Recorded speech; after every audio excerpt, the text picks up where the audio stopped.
টাঙ্গাইল এলেঙ্গায় বয়ানে গেলাম,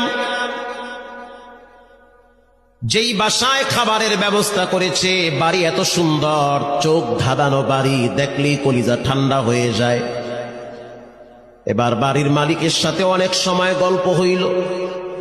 বাড়ির মালিক বলতে আছে, হুজুর আমি কাঁচা তরকারি বিক্রি করতাম, কাঁচা তরকারি বিক্রি করে করে আমার পেট চালাইতাম, কাঁচা তরকারি বিক্রি করে এত দামি বাড়ি কেমনে বানাইছেন? এক কথায় তার উত্তর হলো, তা তিনি বলল যে আমার রব আমাকে এই নিয়ামত দান করেছে, অল্পের ভিতরে বরকত বাড়ায়া দিছে। আমি বললাম কেমনে এই বরকত আসলো, কোন রাস্তা দিয়া? তিনি জবাব দিতেছে, প্রতিদিন সকালবেলা আমি সবজি কেনার জন্য গ্রামে যাই। কষ্ট হয় আপনাদের?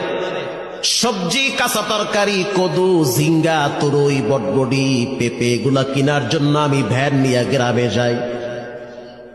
আমি রাত্র প্রায় 4টার সময় ঘুম থেকে উঠি।